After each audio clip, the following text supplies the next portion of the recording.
안녕하십니까. 황태순 TV의 황태순입니다. 2021년 4월 9일 금요일 오후입니다.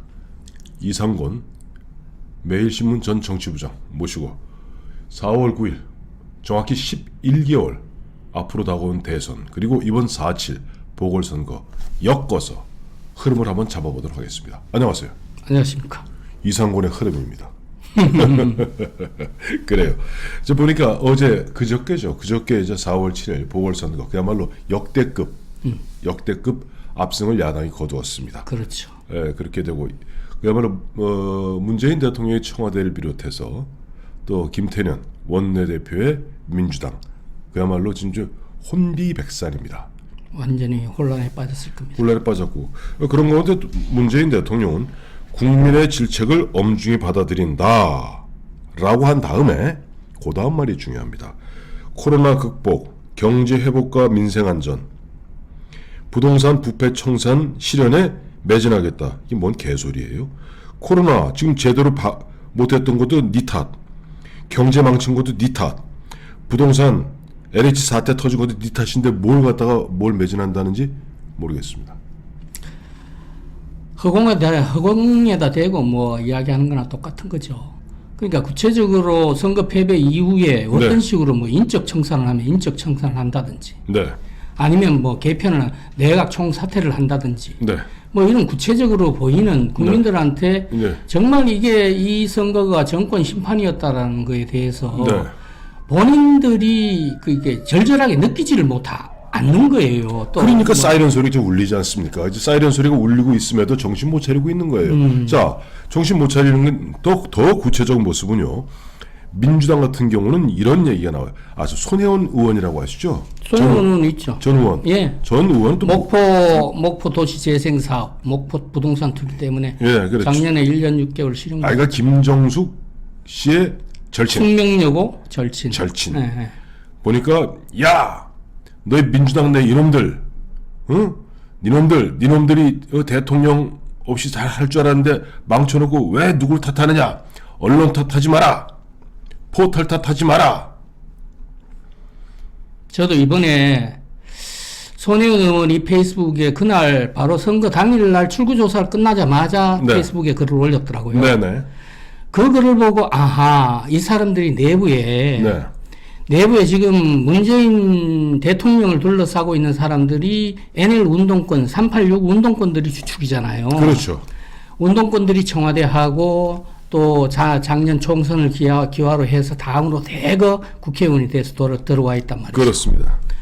그렇게 들어와 있는데 이번 손혜원 의원 페이스북을 보고 이 사람들이 문바들하고 운동권들하고 이 갈등이 있구나, 불협화음이 있구나, 이걸 알 수 있겠더라고요. 잠깐만, 문바와 운동권 드디어 불협화음이죠. 갈등이죠. 그래서 싸움이 시작하는 거예요. 그러니까 그때 그러더라고요. 입장차가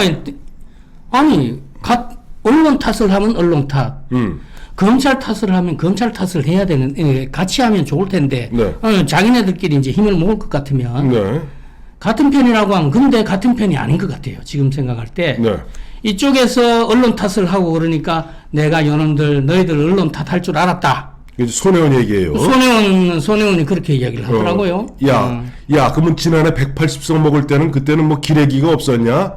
그렇죠. 포탈이 없었냐? 그렇죠. 근데 더 웃기는 게, 우리 이 부장 보면 매일신문 오랜 생활 언론사의 정치부장까지 하지 않았어요?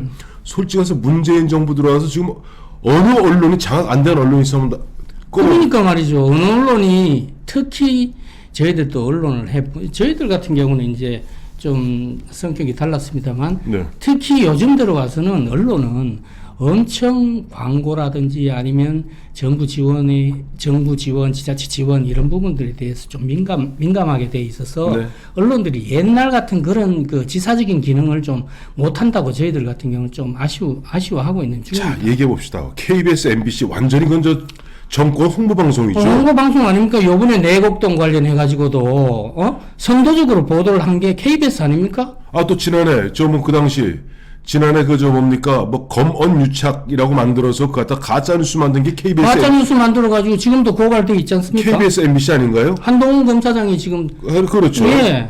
자, 그러면 자, 지금 보면 이 사람들 좀 아까 이제 말씀하시는 요지는 뭐냐니까 우리 좀 흐름 잡으시면서 우리 이제 이상권 부장 이런 얘기했어요. 아, 이놈들 말이야 말로는 반성한다 하면서 여전히 언론 탓하고 그런 거예요. 포탈 탓하고 검찰 탓하는데 손혜원이는 언론 탓 포탈 탓을 하나 검찰 탓은 또 하고 있어요. 지가 이제 징역을 때려 1년 6개월 맞고 나니까. 그런 것 같아요. 자, 그런데 자, 언론은 자 따져보면 언론은 완벽하게 장악되어 있습니다. 심지어는 조선일보조차도 TV조선 날아갈까봐 전전긍긍합니다. 맞습니다. 솔직히 말해서 동아일보도요. 이 보세요. 좀 채널 A를 딱 걸었잖아요. 검은 유착으로. 언제든지 이게 이렇습니다. 우리는 뭐 잘 아시겠습니다만 신문사의 지금 본 포트폴리오가 언론사 포트폴리오가 조선일보, 동아일보 할 거 없이 종편에도 너무 많은 투자를 해놔갖고 종편이 그렇죠. 망하면 바로 그날로 망합니다. 조선일보. 정말 방송은 돈 먹는 하마거든요. 예. 언론 입장에서는. 자, 언론 완벽 포탈 한번 따져봅시다. 자, 네이버 다음이 지금 누구 겁니까? 저번에 보셨잖아요. 저 민주당의 윤영찬 의원이 네. 포털 네이버 들어오라 그래. 네이버 들어오라 그래. 한마디 하면은 바로 깨갱하는 게 네이버입니다. 다음입니다. 뭐 그런 상황인데 뭐 어떻게 포털 탓을 하냐 말이죠. 자, 근데 우리 이제 다시 한번 따져보면은 말로는 지금 뭐 반성한다, 지도부 총사퇴했습니다. 근데 앞서 말씀하신 대로 보면 김어준이부터 나와서 지금 언론 탓, 포털 탓, 검찰 탓. 아, 지는 언론인 아닌가 지금? 솔직히 말하면. 아, 참. 아니 교통방송 이번에 만행을 어떻게 저질렀어요? 교통방송 같은 경우는 이제 뭐 내곡동 생태탕 주인하고 아들 내보내가지고 이제 제일 먼저 또 방송하지 않았습니까? 그렇죠. 그러니까 민주당은 바로 그 사람들 의인이라고 이야기를 하고. 네. 그렇게 해서 지금 이렇게 이제 선거 결과가 나오고 나니까 선거 결과 나오면 온갖 편파 방송이라 또 선거 기간 중에 이런 일도 있었잖아요. 이름도 알 수 없는 사람 한 5명을 익명의 제보자라고 해가지고 불러들인 거예요. 그래서 90분 동안 그렇게 편파 방송을 하는 사람들이 어디 있습니까? 아, 그건 뭐 있죠. KBS, MBC 보면은 제보자라고 그러면서 경작인이었다 그러면서 음성 변조 그렇죠. 해놓고 오세훈 35년 전에 죽은 오세훈 장인이 덕하니 머리 만지면서 그날 2005년에 측량할 때 나왔다는 거 아니에요. 그런 것을 여과 없이 방송하는 KBS, MBC입니다. 그러니 하물며 김어준의 이번 뉴스 공작소인지 무슨 가짜 뉴스 공작소인지 모르겠습니다만 그런 짓 했는데 여전히 그러고도 언론 탓. 그 어느 언론이 그랬다는 겁니까? 알았다. 언론 탓. 유튜브다. 이번에 유튜브가 나름의 활약을 했어요. 자, 포털 앞서 말씀하신 포털, 대로 예. 네이버 다음할 것 없이 완벽하게 지금 보면 완벽하게 장악되어 있습니다. 장악되어 있는데 이제 남 탓하는 거죠. 그러니까 자, 그렇게 남 탓하면서 남 탓하는 이유가 뭘까? 지금 우리 이 부장은 이렇게 분석하더라고. 이상권 부장은 이번에 괜히 그동안 너무나 협조적이었고 너무나 우군이었던 언론, 포털, 뭐 검찰에 조금 삑살이 나갖고 좀 사이가 안 좋습니다만은 검찰은 엉터리고요. 검찰 탓. 내년 3월 9일 대선 앞두고 이제 언론, 포털 완벽하게 장악하겠다. 뭐 그런 의도라는 분석하시는 거 아니에요? 그렇죠. 일단은 내년 대선도 지금 아무래도 본인들이 이제 정책적으로나 네. 아니면 모든 부분에서 이제 실정을 거듭해 오다가 네. 거듭해온 점들이 결국은 이번에 대대적으로 심판을 받은 거잖아요. 그렇죠. 대대적으로 심판을 받고 난 이후에도 네. 결국은 이제 좀 더 그런 상황에서 좀 더 본인들이 내년 대선판을 조금 용이하게 가져가려고 하면 네. 제일 먼저 해야 되는 게 여론을 장악을 할 수 있는 네. 언론과 포털을 길들이기를 해야 되겠다. 네. 그래서 지금 나름대로 여권의 이 빅마우스라고 할 수 있는 김어준이라든지 네. 아니면 주요 운동권의 핵심 세력들이 네. 언론 탓을 대대적으로 해놓고 네. 언론 손발을 일단 묶어 놓겠다는 의도입니다. 그보다 더 그래야 내년 대선이 용이하다고 보는 거죠. 정세균이가 다음 주에 보면은 정세균 씨가 다음 주에 이제 뭐 총리직 그만두잖아요. 근데 총리직 그만두기 전에 마지막 멋진 선물을 갖다가 우리 국민들에게 오늘 했습니다. 뉴스 아까 못 보셨을 거예요. 못 오신다고. 봤습니다. 예. 4월 10일 다음 주 월요일부터요. 실내에서도 마스크 안 끼면 처벌받습니다. 여러분 이 사실입니다. 이제는 실내에서도 마스크 예를 들어서 저하고 예를 들어서 누굽니까? 이상권 부장하고 이제 다음 주에서 할 때는 그럼 4명 이상 모이면 아니요, 4명 그건 여전히 처벌하는 거고. 엉터리 중에 엉터리 뜻 아니에요? 아니, 백신 이런 상황 만들어 놔놓고 다른 사람들은 다른 나라들은 지금 마스크를 벗고 있는 상황인데 네. 마스크를 억지로 더 씌워가면서 백신은 엉터리로 만들어 놔놓고 네. 마스크를 더 씌우는 이런 정부고 이런 정권입니다. 이게 바로 뭐냐니까 무치하잖아요. 옛날 보면은 독재자들, 특히 공산주의 독재자들이 하던 방법이 어떤 가상의 공포를 만들어 놓고 공포를 통해서 규제하는 겁니다. 예. 통제하는 겁니다. 국민들, 너희는 개, 돼지 같은 놈들, 야 마스크 끼라면 껴, 방에서도 껴. 너 정말 아직 정신을 못 차리고 있어. 이상권이 너 부부지간에 뽀뽀할 때도 너 마스크 끼고 해. 너 마스크 벗고 뽀뽀하면 너 죽여. 이겁니다 지금. 이놈들이 4월 12일부터 그러면 실내에서도 마스크를 끼게 한다라고 이야기하는데 좋습니다. 앞서 말씀하신 대로 내년 3월 9일 대선을 앞두고 언론 포털을 갖다 이보다 더 마른 수건에서 물을 짜내듯 더 짜겠다는 거 아니에요? 또 있습니다. 어차피 지금 현재 174석이니까 네네. 할 수 있는 게 그동안은 언론 자유를 민주화 정권이라는 사람들이 언론 자유를 어떻게 속박하겠느냐라고 네. 해서 비판이 있어가지고 네. 주춤했습니다만 네. 이번에 본격적으로 언론 손해배상 언론이 네. 징벌적으로 손해배상을 할 수 있도록 최대 300까지 손해배상을 하도록 하는 그런 그러니까 그 피해자가 생긴다고 하면 자기네들 같은 경우는 이제 자기네들한테 언론이 좀 부정적인 그 기사를 낸다든지 하게 되면 이런 징벌적인 그 법을 만들겠다라고 해서 그 법 통과시키려고 지금 안반의 준비를 하고 있는 거예요. 174명이니까 무조건 통과되겠죠. 통과가 시킬 것 같아요. 마침 오늘도 보니까 이제 지도부 총사퇴 이후에 민주당에서 비대위원장이 누군지 아시죠? 비대위원장이 그 사람 아닙니까? 문화부 장관이 했던 사람. 접시꽃인가 집시꽃인가 당신. 네. 도종환 씨. 도종환 씨가 뭐 누구냐 하니까 민주주의 4.0 연구원 이사장입니다. 이사장이죠. 예. 민주주의 4.0 연구원은 58명인가 지금 부엉이 모임. 그러니까 부엉이 모임 즉 친문 정도가 아니죠. 친문이 아닙니다. 정확히 얘기하면 노무현을 갖다가 도구로 썼던 운동권들입니다. 그 표현이 아마 정확할 겁니다. 앞서 이제 아까 우리 저 이상권 부장은 친문과 이른바 운동권이 지금 진짜 틈새가 벌어지기 시작했다고 보셨잖아요. 예. 그러니까 지금 보면 친문 팬덤들이 있겠죠. 어떻게 보면 좀 이제 문재인을 둘러싸고 있는.